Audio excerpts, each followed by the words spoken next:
Next on the Daily Ledger, cultural crossroads, the Islamic infiltration of and the attacks on the West.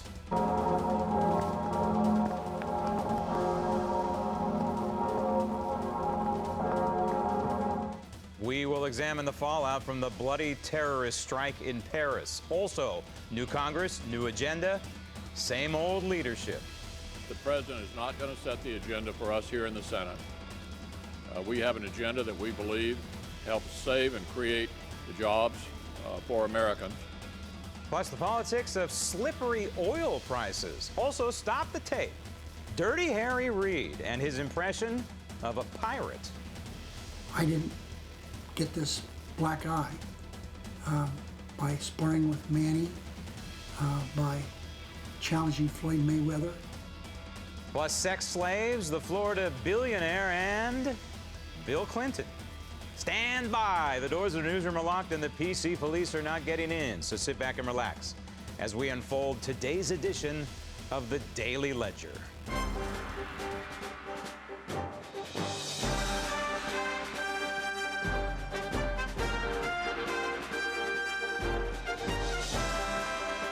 Hello, everyone. I'm Graham Ledger, and welcome to the Daily Ledger. Our cover story, Battle for Western Culture, is being played out on the streets of Paris right now. The massive manhunt for two French-Algerian brothers. They are the terrorists who attacked the French satirical publication Charlie Hebdo. Those murderers killed 12 people in all, 10 journalists and 2 police officers. So who are they? 34-year-old Syed Kochis and 32-year-old Sharif Kochis. A third terrorist turned himself into police. Now, one of these 3 was already on French Secret Service radar. In fact, he served time in prison for aiding terrorists, but they let him go free, right back into French society to do this. Now, this attack is yet another volley in the global Islamic war on the West and Christianity. The world still does not get it. The persecution of Christians is real. It is horrifically violent. The persecution of Christians is a bellwether for the other human rights issues. When people begin to attack people for the expression of their faith, you see the rest of societal issues start to pop up. There will be, we can be sure, a Sunni and a Shiite presence when peace returns to Iraq someday. We can't be sure that there will be a Christian presence. So what's the fallout? Tightened security all across Europe, that's what. And a security alert in France is currently at its highest level. Meantime, the magazine Charlie Hebdo will continue to publish. But, come on, the intimidation factor has already set in. The French people are afraid for their safety, and they should be. So is this the wake-up call for the West, or will the West continue to say, not all Muslims are terrorists? Joining me now, research assistant with the Heritage Foundation, Daniel Kochis. Daniel, we really shouldn't be surprised by this. It's going on across the world. It's happened here in this country. And there's a fundamental problem here when it pertains to the West. And that is, I think you would agree, that Sharia law and democracy cannot coexist in a singular society.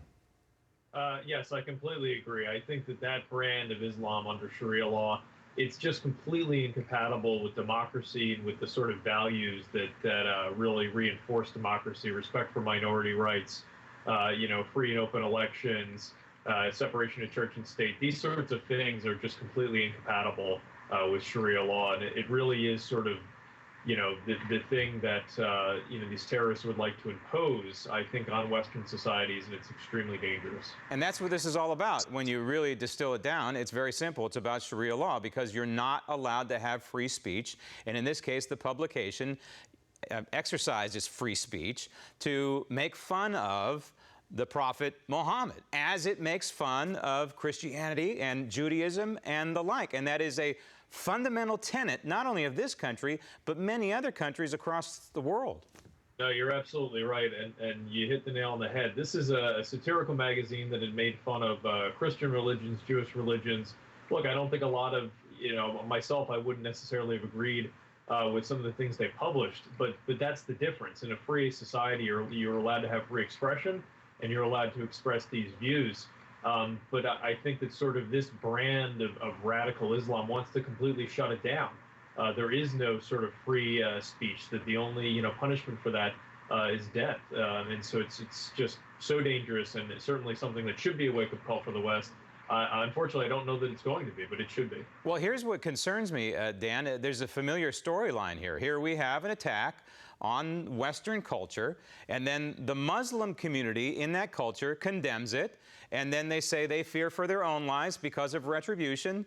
And then on we go, and we just kind of bury it, let things fester, let the Islamization of Western culture continue, and then we wait for another attack like this. It's a cycle.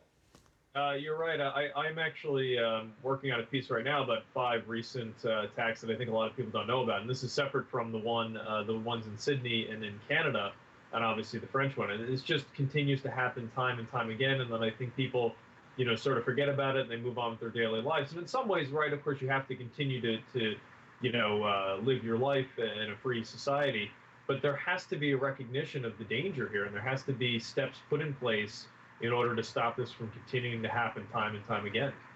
Many people believe, myself included, that there are several stages to the takeover of a society by Islam, in particular radical Islam or Sharia law, however you want to frame it, but there are stages. And the United States might be in stage 1, but clearly France is at a different stage, with approximately 10% of the population being Muslim. So we can call them stage 2. And included in stage 2 is allowing neighborhoods in France, in Paris, basically police themselves. And that's the beginning of the end of society. Wouldn't you agree? Well, I mean, obviously France is a very large Muslim population, and certainly some of them are French citizens that operate in just like every other French citizen. But many of these are radicalized individuals that don't feel like they have any place in French society. As you say, there's whole neighborhoods that the police are pretty much completely reticent to even go into. They've been given over sort of to the radical imams and whatnot within society.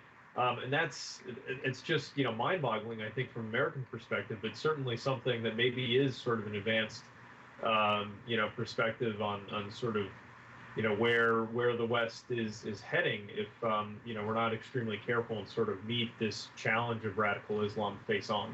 Well, all France has to do is look at the Philippines for stage 3, and then Malaysia for stage 4, stage 5. It's over. It's complete Islam. Now, in the last 6 years under Barack Obama, it seems as though this conversation has been swept under the rug for various reasons. We had this conversation, of course, during George W. Bush's time in the White House. And from my perspective, it seems as though we need to dovetail this into both legal and illegal immigration in this country. And we need to address the legal immigration and look at a possible moratorium. I'm sorry, but in my opinion, a moratorium on allowing people in from Muslim countries. And then also we need to go back to the quota system of legal immigration to this country. That's my solution here. The key, when you're bringing sort of people into your society, is that you have to know where they're coming from. You have to know who these individuals are. Whether or not they're going to be sort of dangerous. I mean, one of the true tragedies, I think, of the Sydney terrorist attack was that this is somebody who had immigrated to Sydney for sort of the safety from the Iranian regime, and then goes and completely turns on their host country by, killing innocent civilians. It's completely abhorrent. And if you don't know who's coming into your society, and you don't have sort of this, the intelligence apparatus out there, it's very dangerous. I wouldn't myself call for a moratorium, but I do think you need to know who's coming in, and you need to, look, it's all about also integrating. I think, in the UK, a year back, there was a huge, incident where the Birmingham school districts were found to be almost completely taken over by radical Islamists. I mean, that just can't happen, because it really starts early on here in the schools, and sort of when you lose that battle, then it's going to be very hard or near impossible to turn it later on. Well, the UK has its own huge problem. I think the West has to admit and realize that we're fighting the Crusades Part 2, and then we go from there. Daniel, thank you. Coming up next, Revenge of the Speaker of the House Part 1, plus falling oil prices, politics, and the U.S. economy. I would sit on the sidelines with oil stocks right now. We just don't know the direction of oil prices. We think it could go lower before it starts moving up.